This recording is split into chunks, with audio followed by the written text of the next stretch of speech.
suhteliselt normaalselt. Lihtsalt kus mul ongi Sergei.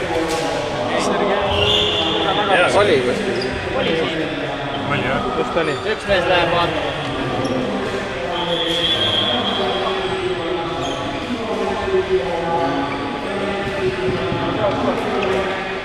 Keegi oleks.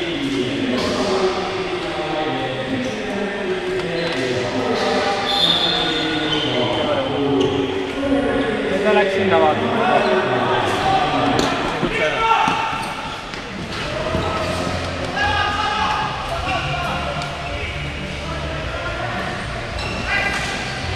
Palju jääb vedenemas selleks ära. Saan juurde. Tõmbad Erikssonid juurde. Küsi kava peale. Ühed sammid, kes saavad meelde ostama. Selle mängu. Üks asi. Kõige lihtsam asi on see, et mängige, hoidke kõik kaikast kinni 2 käega. Eriti sina, Sergei. Sa mängisid kogu aeg 1 käega, jube raske.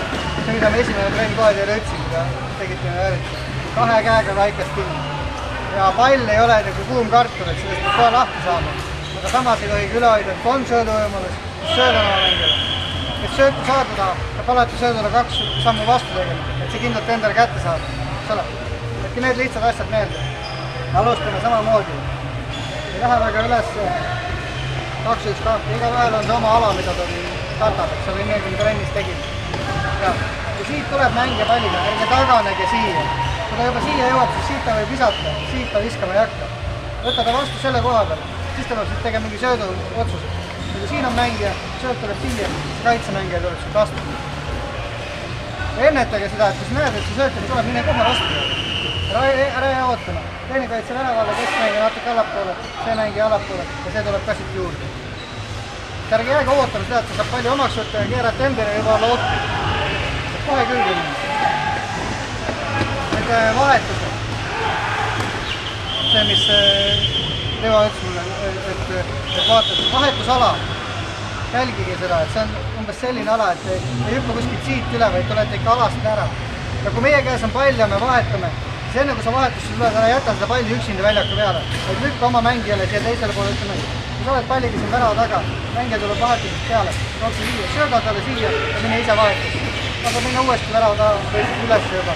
Et see pall on kindlalt meie võistkonna käes, et me ei jäta seda ju lohakile väljaku. Nüüd rünnakut, mis puudutab.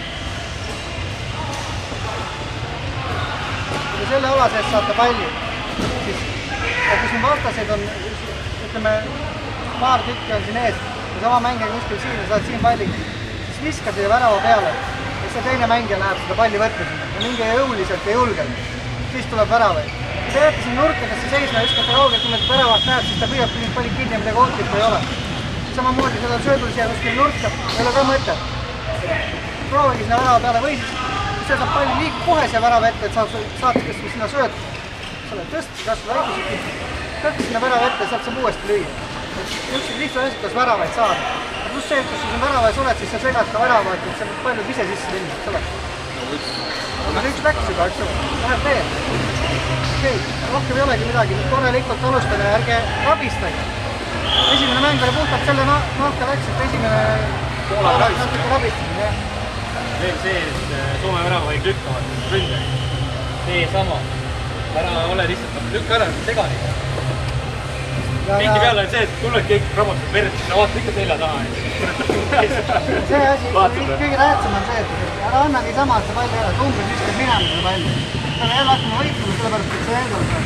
Sinu käes hoiab, paned käe vahele, lükkad, kukud, saab vaba löögi, saab jälle edasi minna kohe. Aga kui on vaba lööki midagi, siis värava alla ja söödud alati, mitte niimoodi, et selle seisud palli kohe peale lükkad. Ikka sööd kõrvale ja siis lööd. Liikumise peale, paneme selle vastuse selle kaitse segamini nii-öelda, müüri ja asjad. Okei.